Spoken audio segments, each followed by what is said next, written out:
Welcome back to the School of Muscle. Today I have on Derrick Van Avery, and Derrick is a PhD student and recently authored a study titled Loaded Interset Stretch May Selectively Enhance Muscular Adaptations of the Plantar Flexors. And that's what we're going to kind of dive in today. So I think a good kind of first place for us to start here, Derrick, is what kind of led you to wanting to do the study in the first place? The study was actually conceptualized by my former mentor during my master's degree. So that I did my master's under Dr. Brad Schoenfeld at Lehman College in New York.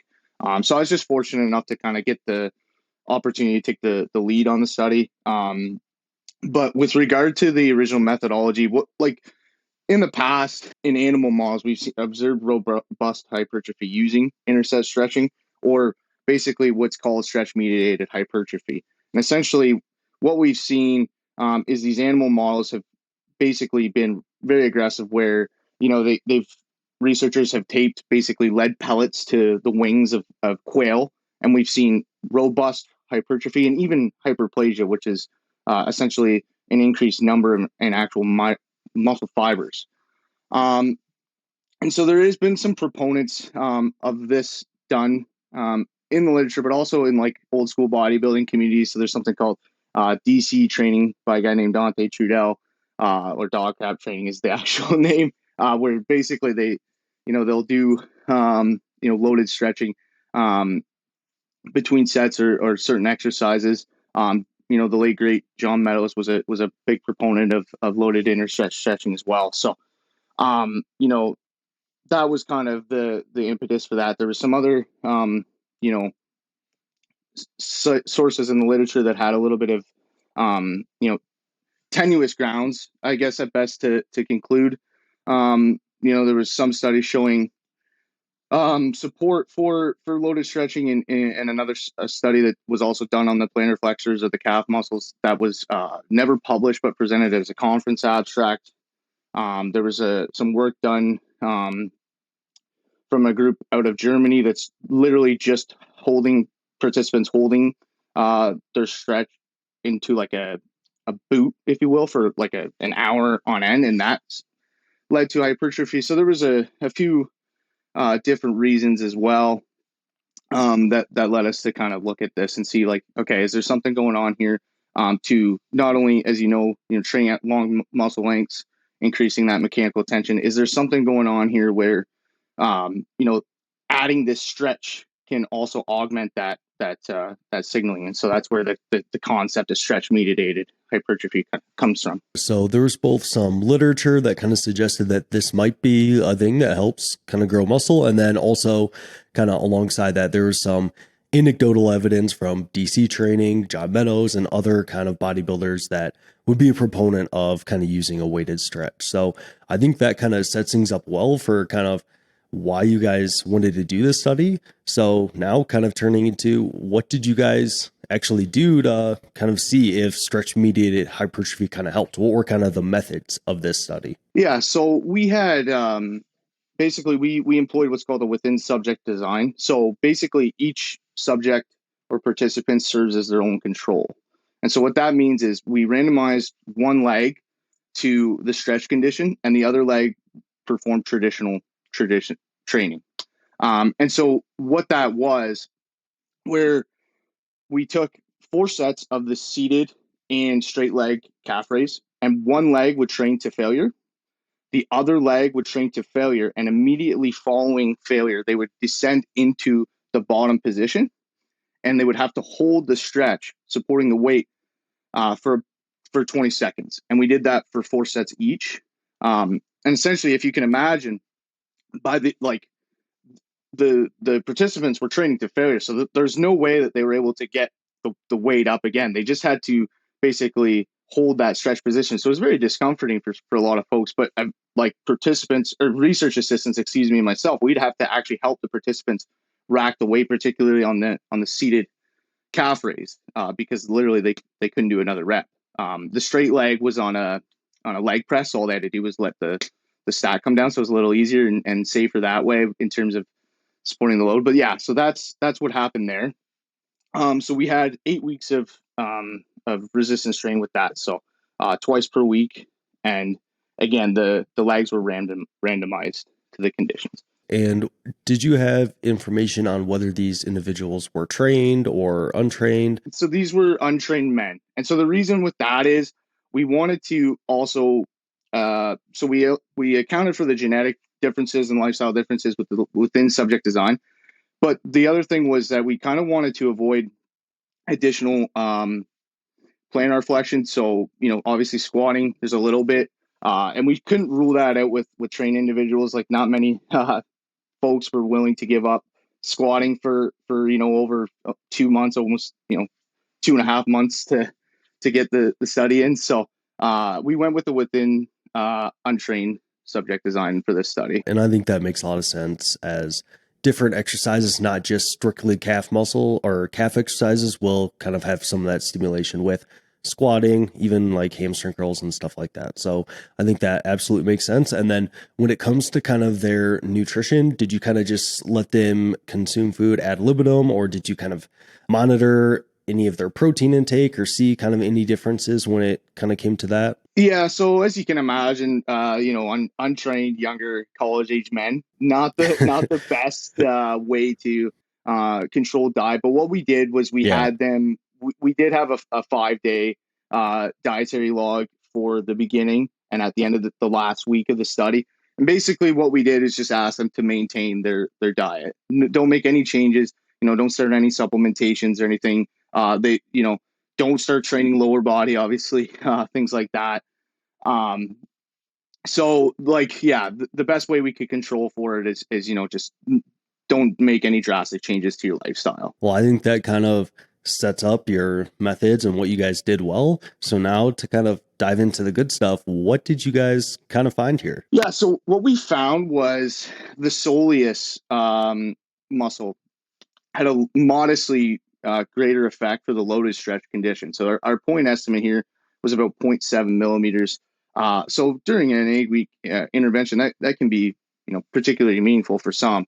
Um, the magnitude of the effects from the gastroc showed a slightly advantage effect for the loaded stretch, but these crossed the zero line in our 95% confidence intervals, which just basically means it really questions the value of practical meaningfulness. Like if they cross that zero line, there's really not a real practical benefit that we can extrapolate and show that, yeah, there's for sure a difference here. So the biggest thing I would say was that the soleus had a slightly advantage for the loaded stretch condition. And somewhat surprisingly, strength was modestly enhanced by the loaded stretch as well. But again, those effects range from negligible to potentially meaningful, around 10% of the baseline strength values. But again, you know, being the strength was tested isometrically on a dynamometer, like using a biodex. So take with that as you will. And were these results kind of consistent with what you kind of expected to happen, or were they kind of different than what you expected, or how did it kind of match your expectations? The results were particularly interesting because um, you know, not really what I was expecting in terms of, we were hoping, you would see some increase in the lateral and medial gastroc. And that wasn't the case. Of course, both conditions grew. And there wasn't really, like I said, a practical, meaningful difference between. So yeah, not particularly. What was interesting is that the soleus is a, more type 1 fiber dominant, which basically means it's more fatigue resistance, responsible for balance and locomotion as we stand all day, etc. So what we're kind of speculating at this point, of course, we didn't biopsy the participants and look at muscle fibers and stuff like that to really understand what's going on. We're just again speculating at this point, but it could be because the soleus is a type 1 dominant or slow twitch muscle. Perhaps that's kind of the case for why we saw this. And particularly those research in the animal models also shows a greater gains in the slow twitch dominant muscles as well. So yeah, it's an interesting finding for sure. Yeah, definitely. I would be super interested if, further research suggests that weighted stretching is potentially more beneficial for those fibers that tend to be a little bit slower twitch in nature. And did this kind of agree or disagree with other literature on the topic? I know you mentioned there's kind of sparse literature out there, not a ton on weighted stretching and stuff. But was this kind of in line with that, or did it differ a little bit? Yeah. So with regards to the previous calf study I mentioned that was at a conference abstract, I believe that they had greater values in the gastrocs reported. So I'd have to double check paper, but or article, but I'm not 100% that that with that. So I know that there was a study done by Wahid and colleagues, and they looked at using the pecs, but the difference was what they did is they would bench press, and then take a break and go to a chest fly and hold the fly in the lengthened position, but they only use 15% of the load. So that's an important caveat to mention here. Is the participants in our study used 100% of the load they were training with. And of course, that's going to be a little bit difficult with the chest and like using a bench press and following up with a chest fly. So that's something to be said there. Um, but yeah, just to kind of go off of that, I think it still remains to be determined if we would see these results in trained individuals, of course, as well as in women, right? Potentially there, even fiber type differences, things like that could affect things. And of course, I do want to mention that these findings are specific to our study to the calf muscles, right? So don't really want to rule those out to other muscles in the body. I know I just mentioned the pecs there, and that's perhaps why that study found different findings, but should be noted. Yeah, absolutely. Your results are specific to the population that you kind of did the study on, and should be a little cautious to generalizing this to everybody across entire populations, trained, untrained, women, other muscle groups, and stuff like that for sure. So I think kind of with that understanding of everything, what would you say are kind of the few core practical takeaways, kind of, if any, that this study suggests that someone might go use in their own programming or programming for clients? Are there a few practical takeaways from kind of this study? Yeah, for sure. So, from a practical standpoint, I think it's certainly loaded stretching can be a viable strategy to employ or at least try out, right? When we look at her findings, the improvements were relatively modest, and so to really suggest like and again coming back to that practical meaningfulness, it really depends on what your goal is, right? So if you're a natural bodybuilder, you're trying to maximize your calf growth and things like that, and you're struggling, haven't tried it, maybe loaded stretching is an option to try. Again, the thing that I should mention here is that when the benefits from this study, they do come at a cost too, potentially, right? So there was no real downside in terms of muscular adaptations. So that's why I do suggest it's worth trying.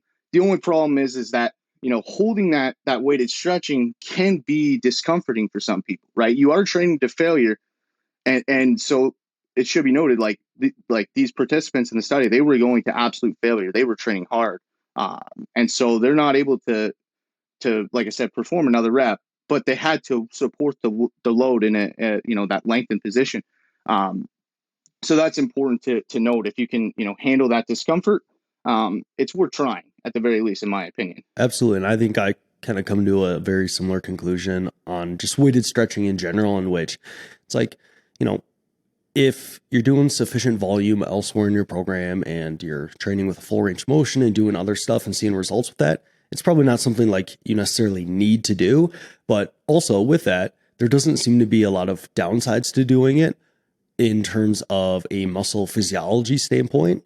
And there could be potential benefits, but considering the potential discomfort, also potentially even considering the safety, like if someone tried to do this on a barbell squat and after they finished the squat, they just, sat at the bottom with as much weight as they could, that could Yeah. potentially end poorly if they were super fatigued and stuff like that. So kind of safety considerations, discomfort considerations, and also just time considerations overall, in which I'm guessing when they hold that weighted stretch, they're holding it for a significant amount of time, which just adds more training time. Yeah. So actually, Ryan, in this case, I should mention this. So this is actually important. I was going to follow up, so I'm glad you brought that up. So this is a good, time efficient strategy, because what we did was the participants held the stretch for 20 seconds following the set.